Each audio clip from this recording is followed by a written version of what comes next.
Well, first of all, I would like to take this opportunity to thank our organizers, Professor Zhang, Professor Wu, for a kind invitation, and it's truly a great honor for me to be with you, distinguished speakers here, to report some of our recent research to you. And I actually have prepared something, what Professor Xiao considered as the big issue. We actually wrote that article for Science, the policy forum. But 2 days ago, Professor Zhang asked me to discuss something about our annual review of low carbon development in China, and part of this research is written up and will appear in an issue in Nature in July. So I will talk about that with the title, the smaller issue, measuring the low carbon development in China. And in this particular annual review, we focus on two issues: policy implementation and institutional innovation. Not too little an issue. For this one, just to let you, for those of you who do not know, each year we publish an annual review. This report is also part of our Blue Book, Low Carbon Development. In it's supposed to be 2013. I'm just moving too fast. This particular issue focuses on three sub-issues here. One is the so-called targeted responsibility system. The other one is energy efficiency financing, and the third one is renewable energy financing. Today, I'm going to focus on the first one. We started the research by asking a few questions. We call them the 3 puzzles. First one, this was looking at the 11th five-year plan that goes from 2006 to 2010, actually extended this to 2011. And in 2006, in 11th five-year plan, we actually see a sharp reversal of this increasing trend of the energy intensity Professor Zhang this morning talked about. And why this is the case, because it was supposed to go up in a very fast rate. It reversed, and it was declining something like somewhere between 4 to 5%. The second one is when we look at the renewables, both wind and solar, particularly wind, is growing very fast. A typical exponential growth, what something Professor Shedan was called a growth beyond imagination. It went up very, very fast. Why this is the case? We're talking about RPS, we're talking about the feed-in tariff. The idea is to drive the growth. Already, we have seen the growth is very, very fast. It's already growing with beyond imagination. And why this is the case? Third one, that's very interesting. When we look at the kind of total carbon emission volume as presented this morning, Professor Zhang, it went up very, very fast rate. Just about 30% within the 11th five-year plan. Within that 5 years, it not only became the number one emitter in the world, also became the number one energy consumer. On the other hand, when we look at the energy intensity, that decline is also declining very, very fast. Basically, look at this X-shaped curve. And as a matter of fact, this pattern will continue in the next 5, 10, maybe even longer. So this is a very typical pattern for the low carbon development here in China, and why this is the case. Well, our interpretation is actually very simple. The four factors: the economy, the policy, and the implementation of the policy, and finally the funding. We look at each one of them one by one. But today I'm going to focus on the policy implementation. put it in a very simple way, this upward trend was basically driven by the economy. Right? This morning we already seen that, GDP and others. And this trend of declination, this was the decrease, it is driven by the policy. The 11th five-year plan is the first time we have not only a policy target, a 20% target, but also we had a special mechanism that we call it the target responsibility system. And well, what about this one? This increase of energy and carbon intensity in the 10th five-year plan was driven by the economy, and then we begin to see some complex compound effect of both policy and the economy. So if you look at the longer term, since the year 1980s, you see almost a consistent pattern of decrease of the energy intensity, with one exception, that is in the 10th five-year plan from the year 2002 to 2005, when you see very sharp increase, the one I just mentioned.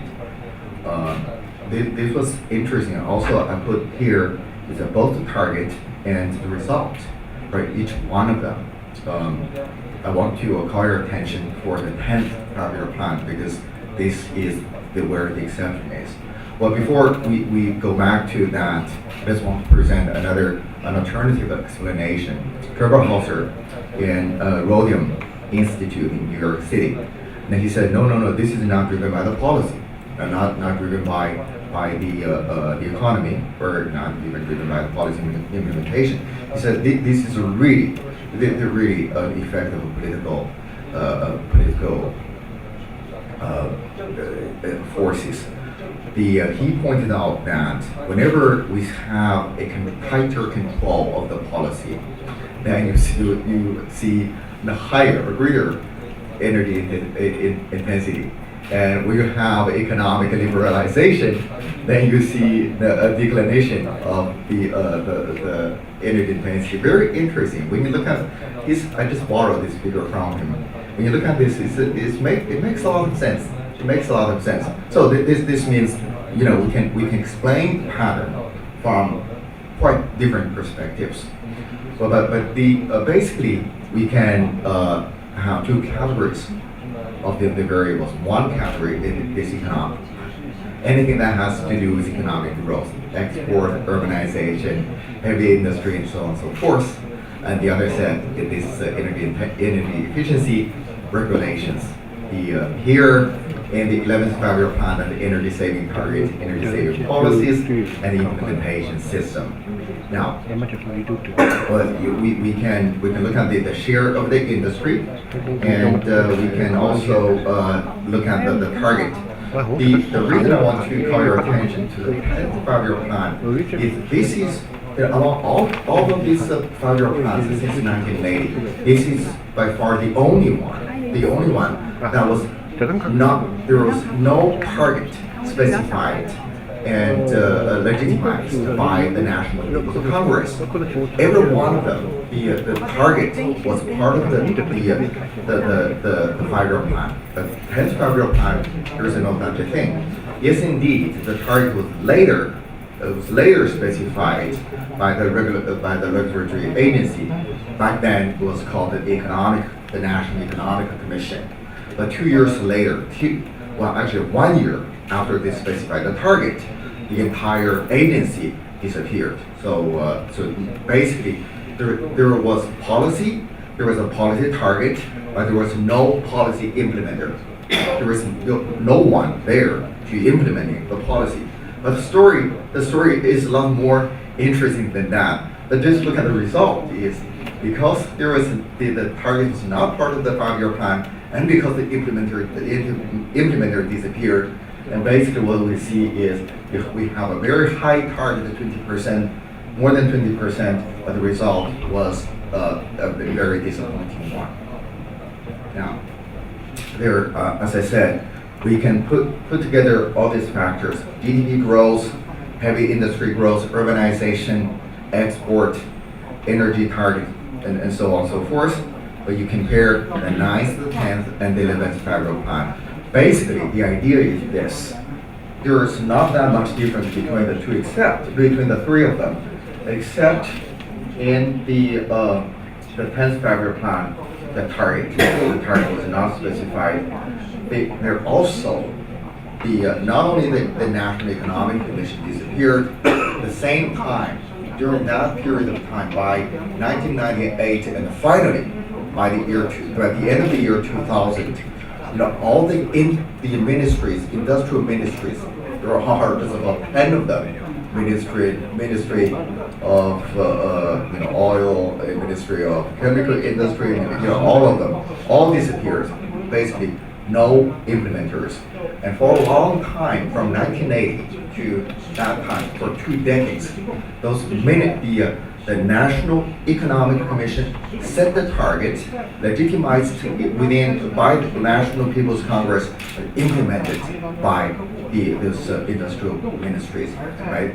But 10th federal plan was one exception.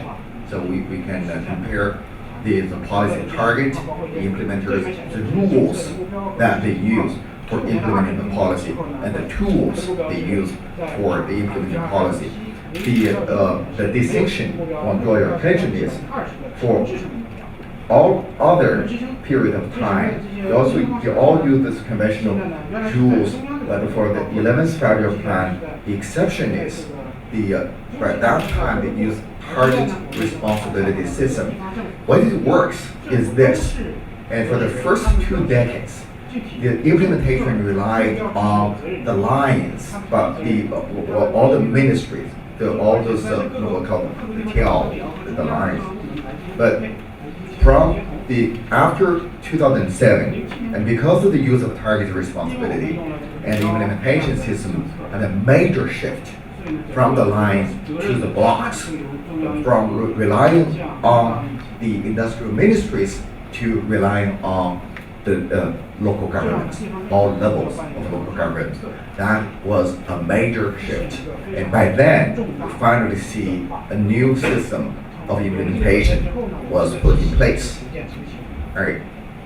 So of course we can consider what happened in the 1980s. Well, in the 1990s, where a lot happened. 1993, we begin to see the market reform, and throughout the entire 1990s, we see the reform of state-owned enterprises.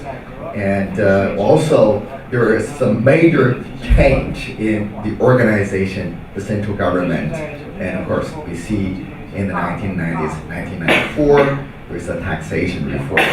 And the overall political system was going through a very rapid change in the 1990s. I put together a couple of figures to look at this. I'm not going to go into the details, but basically, you see a system of implementation, the implementers and the target energy users, very clearly defined, and there is an institutional environment. For the period from 1978, when China's energy saving policy was first put in place, to the time 1992, and there was a very simple system. Basically, it's a central planning economy of the industrial sectors. It's pretty easy to implement. Almost all the industries, all the target energy users belong to the state-owned enterprises, directly administered by the industrial ministries. So it was very easy. The implementation was very easy.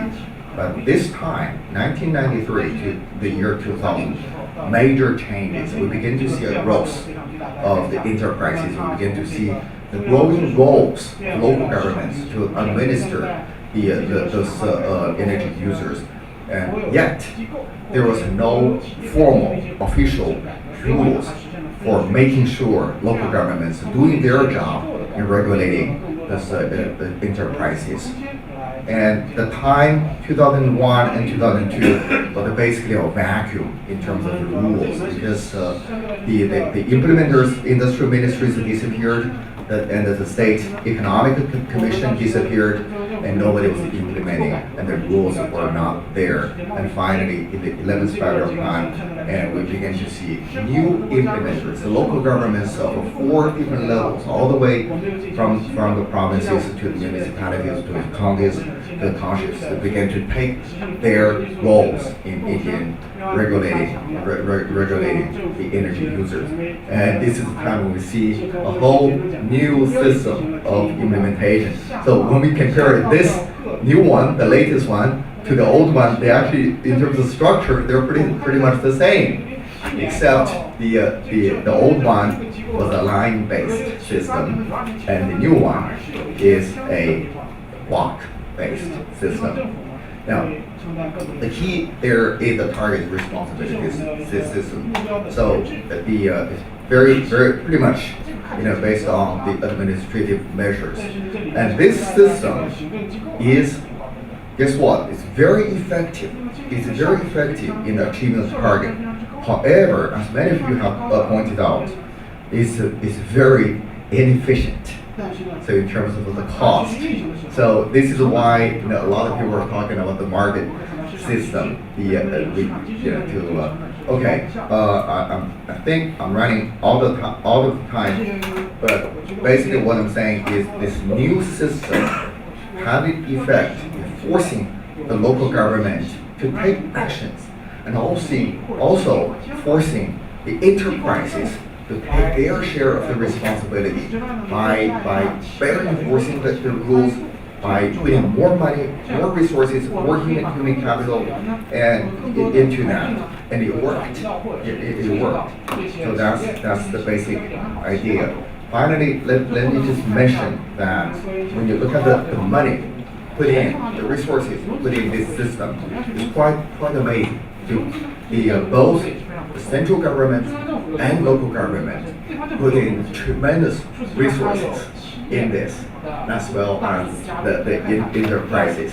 And we did this analysis, the energy efficiency finance, and we did analysis of renewable finance. I want to ask you to, if you do not have a copy of our report, make sure you talk to me, and I'll send you a digital copy of it.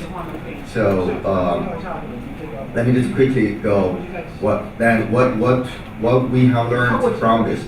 Well, a number of things. Let me just highlight a few of them to conclude my talk. This political system and the hierarchy administrative systems are used as the basis for this target responsibility system, and this is a new mechanism of implementation in work. And wind power development was basically due to the creation of a very profitable market. And this great role played by the government, especially by the central government. Of course, I didn't go into that. Another one, solar PV, also did analysis. Very different story. Very different story. Not led by the central government. Rather, it was pooled by the market, by the enterprises, by the local governments. I liked Professor Wang Yiming's talk, and because we were so loved the story of white cat and black cat, and we also love the story of green cat. So we're moving from green cat. Well, that's it. Thank you very much for your attention.